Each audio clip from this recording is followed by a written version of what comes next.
जहां धीरज जयप्रकाश पांडे इन गांव वालों को, इन जो जड़ में यहाँ के समाये हुए हैं, जो यहाँ पे जड़ में मौजूद है, पहाड़ है, जंगल है, तिनका होकर के क्या उनको हरा सकता है? बात यह है कि सिर्फ वार्ड क्रमांक 4 में नहीं, पूरे मीरा भाईंदर शहर में नगर सेवक निधि में घोटाला हुआ है। और आज की डेट में आप देख लो, कोई भी आरटीआई एक्टिविस्ट है, समाज सेवक है, वो कोई भी बात उठाता है, एंटी करप्शन ब्यूरो में भी उठाता है तो उसकी जांच नहीं होती, फाइल बंद कर दी जाती है। आप भी एक प्रेस रिपोर्टर है, आपको भी अच्छी तरह पता है। आप भी एक पार्टी के जिला अध्यक्ष हैं। मीरा भाईंदर शहर में बहुत सारी पार्टी है, बहुत सारी पार्टी के जिला अध्यक्ष हैं, लेकिन वो जिला अध्यक्ष खाली पोस्टर रखें, तो पोस्टर से बाहर निकल करके काम कैसे करेंगे? और इस वार्ड में जो नगर सेवक के रूप में नगर सेठ बैठे हुए हैं गांव वाले, उनको काट करके धीरज पांडे, एक जो छोटा सा निम्न वर्ग व्यक्ति है, उसको नगर सेवक के रूप में कैसे चयन करेंगे? अगर किसी की जेब से 100 रुपया निकाल कर उसी को 5 रुपए की चाय पिलाए या पिलाई जाए और बाकी पैसा अपने जेब में रखा जाए, अगर इसी को राजनीति कहते हैं तो ऐसी राजनीति उन सभी दलों को मुबारक हो। आप भी एक पार्टी के जिला अध्यक्ष हैं। मीरा भाईंदर शहर में बहुत सारी पार्टी है, बहुत सारी पार्टी के जिला अध्यक्ष हैं, लेकिन वो जिला अध्यक्ष खाली पोस्टर रखें, तो पोस्टर से बाहर निकल करके काम कैसे करेंगे? और इस वार्ड में जो नगर सेवक के रूप में नगर सेठ बैठे हुए हैं गांव वाले, उनको काट करके धीरज पांडे, एक जो छोटा सा निम्न वर्ग व्यक्ति है, उसको नगर सेवक के रूप में कैसे चयन करेंगे? जहाँ तक कि धीरज पांडे जी का सवाल है, वो अकेले नहीं है, उनके साथ उनके जैसे और 60-70 नगर सेवक रहेंगे हमारी पार्टी के। और समय अब आ गया है कि मीरा भाईंदर शहर को बदला जाए। हमें बोस्टन नहीं बनाना है, हमें मीरा भाईंदर शहर को मीरा भाईंदर शहर ही बनाना है, जो कि पूरे आधुनिक सुख सुविधाओं से लैस हो। यहाँ के नागरिक बेखौफ जिए, ना किसी को जान माल का खतरा हो। और रही बात काम करने की, तो आप खुद जानते हैं, और मीरा भाईंदर के, मैं बड़ी बात तो नहीं करूंगा कि 10-5 लाख लोग जानते हैं, लेकिन मीरा भाईंदर का ऐसा कोना नहीं है जहां पर मुझे किसी ने आवाज़ दी है पिछले 22 सालों में और मैं नहीं पहुंचा हूं और मैंने काम नहीं किया है। इसलिए मीरा भाईंदर की समस्याओं से मैं वाकिफ हूं, मुझे बोलना नहीं पड़ता है। मैं एक नज़र देख लेता हूं तो मैं भाप जाता हूं यहाँ पर क्या समस्या है और मुझे क्या करना है। और हर बार मैंने यही किया है, समस्याओं को देखना, उसका समाधान निकालना और आगे निकल जाना। हमने कभी राजनीति नहीं की, क्योंकि हमारा पेशा ही नहीं है राजनीति करना।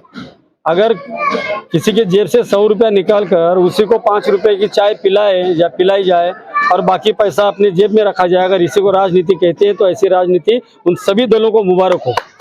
यहाँ पे शिंदे साहब ने बात बोली कि मैं राजनीतिक व्यक्ति नहीं हूँ, मैं राजनीति नहीं करता, मैं समाज सेवा करता हूँ। लेकिन शिंदे साहब, आप क्या इस बात को मानते हैं कि जनता जो है बेवफा निकल जाती है? क्योंकि 3 बार आप भी चुनाव लड़ चुके हो और 3 बार इस जनता ने आपके साथ बेवफाई निभाई है, बेवफाई दिखाई है, आपको तीनों बार हरा दिया। तो इसके संदर्भ में आप जनता को किस तरीके से आकर्षित करोगे? यह मेरा डायरेक्ट प्रश्न है आपसे। 3 पीढ़ियां गुजर गई है मीरा भाईंदर में लोगों की रहते रहते। पहली पीढ़ी बहुत ज़्यादा भावनात्मक थी, दूसरी पीढ़ी थोड़ी राजनीति और समाज सेवा को करना सीख गई। अब तीसरी पीढ़ी जो है वो बड़ी प्रैक्टिकल है, बड़ी प्रैक्टिकल है। उन्होंने देखा है पिछले 20-25 साल से, 30 साल से, जब से ग्राम पंचायत थी, फिर नगर पालिका बनी, फिर महानगर पालिका बनी। महानगर पालिका बनने के बाद में किसी एक पार्टी की सत्ता रही 15 साल, उन्होंने क्या किया। फिर पिछले 7-8 साल से किसी एक और पार्टी की सत्ता रही है। इसमें लोगों ने एक चीज देखी है कि राजनीतिक पार्टी को किसी कारपोरेट कंपनी की तरह चलाया जाए तो सफलता मिलती है।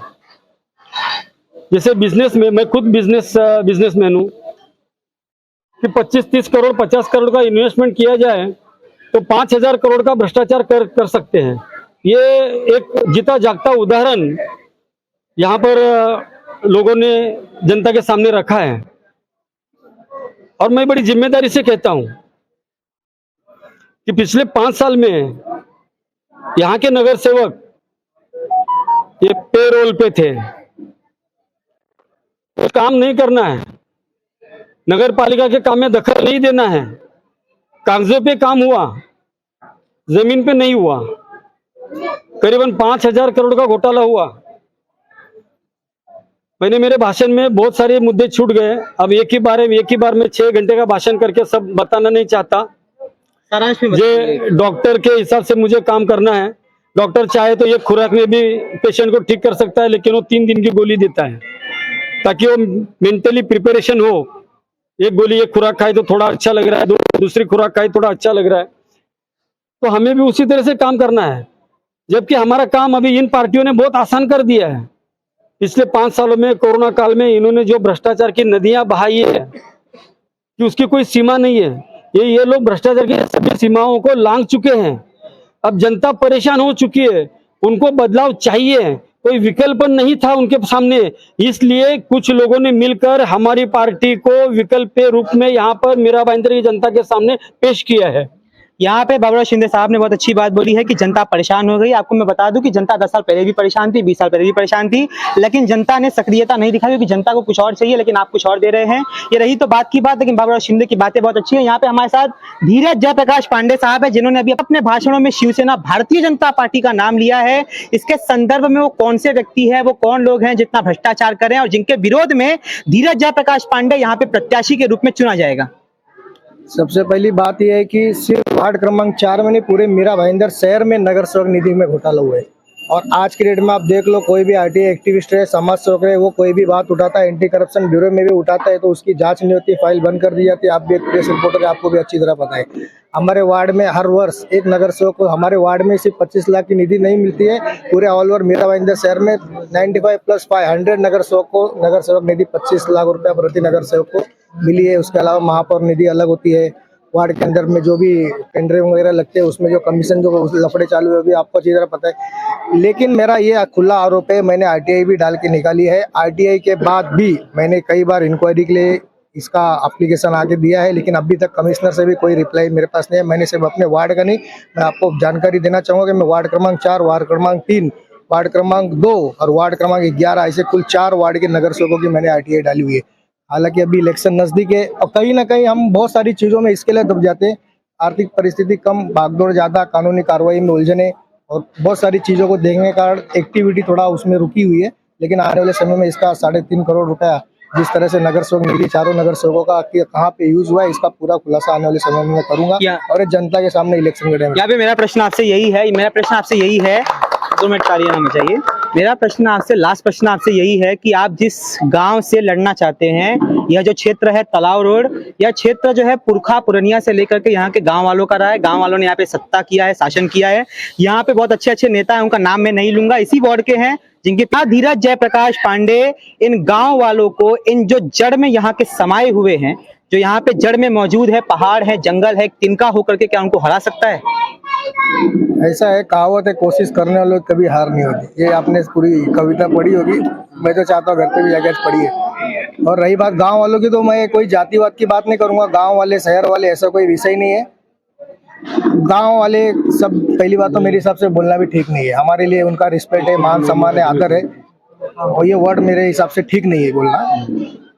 हर व्यक्ति चुनाव हारा है। आप जिस एग्रेसिव से जिस तरह से आपने सवाल किया है, मैं आपको बताता हूँ, जिन नगर सेवकों के बारे में आप इनडायरेक्ट कहना चाहते हो, वो नगर सेवक भी हारे हुए हैं वार्ड के अंदर। मेरा साफ तौर पे इतना कहना है, पब्लिक बदलाव चाहती है और आने वाले समय में बदलाव इसके लिए होगा क्योंकि अगर वार्ड के नगर सेवक काम कर रहे तो आज हमारी पार्टी के ऑफिस पे 100 लोग नहीं खड़े होते। मैंने 50 लोगों की टीम बुलाई थी, 85 लोगों को मैंने फ़ोन किया था कि आज पदाधिकारी, हमारी पार्टी से जुड़े जो पदाधिकारी लोग हैं, पिछले अभी 1-1.5 महीने में जिनको अभी पद दिए गए हैं या जो सदस्य जुड़े हैं, उनकी मीटिंग थी। लेकिन आप 50 को बुलाए तो 100 लोग आए हैं। तो आप याद रखो, कल 1000 को बुलाऊंगा तो 2000 लोग भी हाल में आएंगे।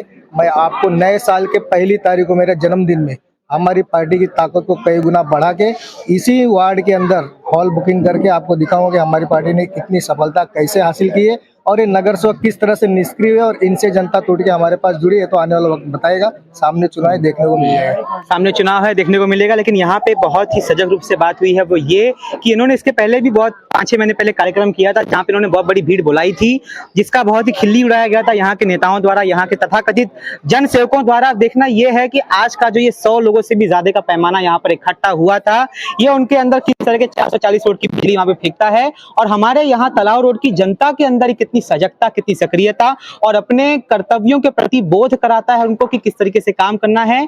आज के लिए तो बस इतना ही। इन्होंने जो बात बोली है या तो समय के गर्भ में है, समय इसका साक्षी रहेगा। लेकिन आज के लिए इतना ही। इसी के साथ आप देख रहे जनता समाचार, मैं हूं राम।